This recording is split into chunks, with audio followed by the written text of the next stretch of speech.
انسان جب سے اس زمین پر آیا ہے اس نے آسمان کی طرف دیکھ کر ایک ہی سوال پوچھا ہے، کون ہے وہ؟ ہو از ہی؟ وہ کون ہے جو اس نظام کو چلا رہا ہے؟ کیا وہ کوئی روشنی ہے یا وہ کوئی توانائی ہے یا پھر انسانوں جیسا کوئی بادشاہ ہے؟ ہزاروں سالوں تک انسان اپنے ہاتھوں سے مورتیاں بناتا رہا ہے، کبھی سورج کو جھک کر سلام کیا، کبھی آنکھ کو خدا مانا۔ انسان بھٹک رہا تھا، اسے اپنے خالق کا تعارف یعنی انٹروڈکشن چاہیے تھا، اور پھر ریگستان کی ایک خاموش رات میں کائنات کے اس سب سے بڑے سوال کا جواب آیا، ایک ایسا جواب جو صرف 4 لائنوں میں پوری تھیولوجی کا نچوڑ تھا۔ کہانی شروع ہونے سے پہلے ایک گزارش، اگر دل قرآن اور تاریخ کی سچی کہانیوں سے جڑتا ہے تو چینل کو سبسکرائب کر لیجئے، ویڈیو کو لائک اور شیئر ضرور کیجئے تاکہ آنے والے ہر عبرتناک کہانی آپ تک پہنچتی رہے۔ اب اس کہانی کی شروعات ہوتی ہے اس وقت کے مکہ سے جب لوگوں کے دل اندھیروں سے بھرے ہوئے تھے، ہر گلی ہر بازار میں پتھر کے بت سجے ہوئے تھے، کعبہ کے ارد گرد چاروں طرف صرف مورتیاں ہی مورتیاں تھیں، ہر قبیلے کا اپنا الگ خدا تھا۔ کوئی کہتا تھا یہ ہمارا بارش کا دیوتا ہے تو کوئی کہتا تھا یہ ہمارے خاندان کا محافظ ہے۔ یہی تھا مکہ کا ماحول، اندھ وشواسوں سے بھرا ہوا۔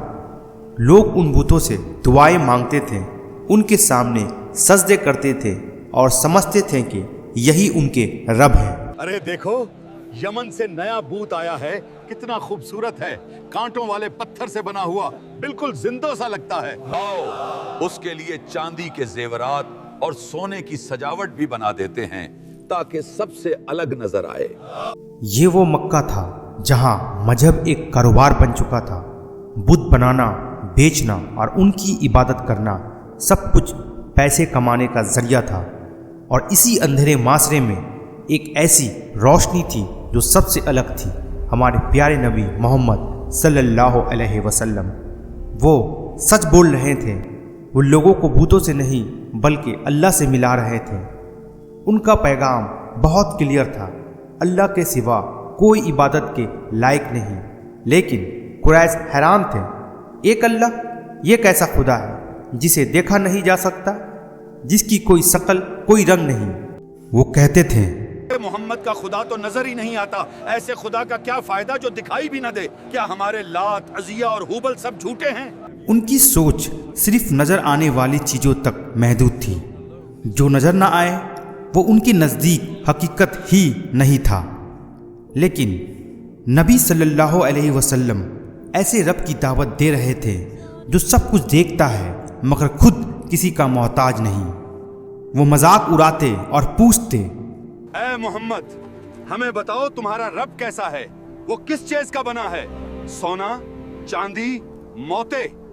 نبی صلی اللہ علیہ وسلم مسکرائے، خاموش رہے، کیونکہ اب جواب آسمان سے آنے والا تھا۔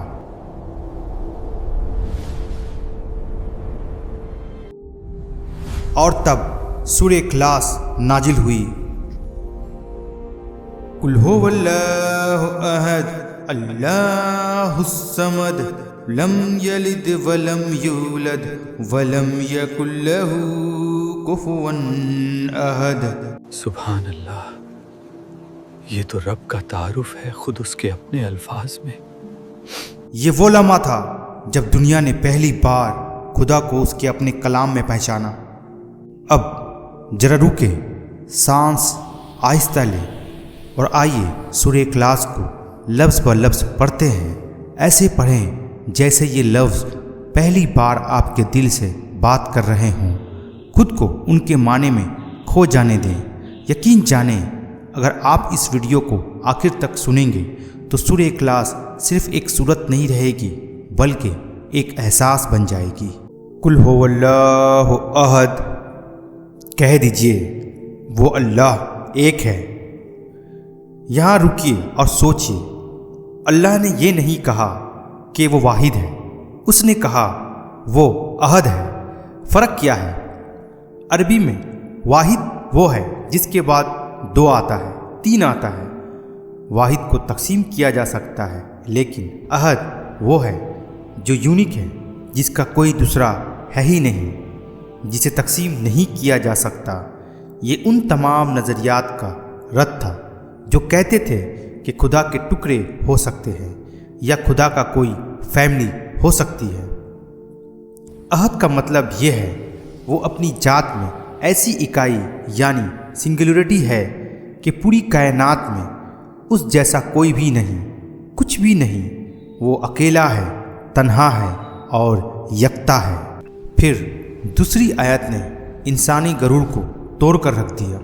اللہ الصمد، اللہ بے نیاز ہے۔ لفظ صمد قرآن میں صرف ایک بار آیا ہے۔ اس کا مطلب وہ چٹان جو اندر سے ٹھوس ہے، جو کھوکھلی نہ ہو۔ غور کریں، ہم انسان کھوکھلے ہیں۔ ہمیں زندہ رہنے کے لیے باہر سے چیزیں اندر ڈالنی پڑتی ہے، ہوا، پانی، کھانا۔ اگر ہمیں یہ ان پٹ نہ ملے تو ہم مر جائیں گے۔ لیکن اللہ صمد ہے، اسے کسی انرجی کی ضرورت نہیں۔ وہ کھاتا نہیں، وہ سوتا نہیں، وہ تھکتا نہیں۔ پوری کائنات اپنی بقا کے لیے ہر لمحہ اس کی محتاج ہے، لیکن وہ کسی کا محتاج نہیں۔ وہ ایبسولوٹ انڈیپینڈنٹ ہے۔ لم یلد ولم یولد، نہ اس سے کوئی پیدا ہوا اور نہ وہ کسی سے پیدا ہوا۔ یہ آیت خدا کو بائیولوجی اور وقت کی قید سے آزاد کرتی ہے۔ اولاد کی خواہش اسے ہوتی ہے جسے اپنے بوڑھے ہونے کا ڈر ہو یا جسے اپنا نام باقی رکھنا ہو، اور باپ کی ضرورت اسے ہوتی ہے جو کمزور ہو۔ اللہ کہتا ہے میں ان کمزوریوں سے پاک ہوں۔ عیسائیوں نے کہا عیسیٰ خدا کا بیٹا ہے، اور مسکین نے کہا فرشتے خدا کی بیٹیاں ہیں۔ اللہ نے ایک لائن میں سب کا انکاؤنٹر کر دیا۔ اللہ کہتا ہے میرا کوئی پاسٹ نہیں جہاں میں پیدا ہوا، اور میرا کوئی فیوچر نہیں جہاں میں ختم ہو جاؤں۔ میں الحی القیوم ہوں، ہمیشہ سے ہمیشہ تک۔ وَلَمْ يَكُنْ لَهُ كُفُوًا أَحَدٌ، اور کوئی اس کا ہم سفر نہیں۔ دنیا میں ہر طاقتور کے مقابلے میں کوئی دوسرا طاقتور آ جاتا ہے۔ فرعون ڈوبا، نمرود میٹا، لیکن اللہ کے لیول کا کوئی بھی نہیں۔ نہ ذات میں، نہ صفات میں، نہ طاقت میں۔ کوئی بھی چیز، چاہے وہ نیوکلر بم ہو یا کوئی سپر پاور، اللہ کے کن کے سامنے مچھر کے پر کے برابر بھی نہیں۔ یہ آیت انسان کو بتاتی ہے کہ تم کس سے ڈرتے ہو؟ جب سب سے بڑی طاقت تمہارے ساتھ ہو تو باقی سب زیرو ہے۔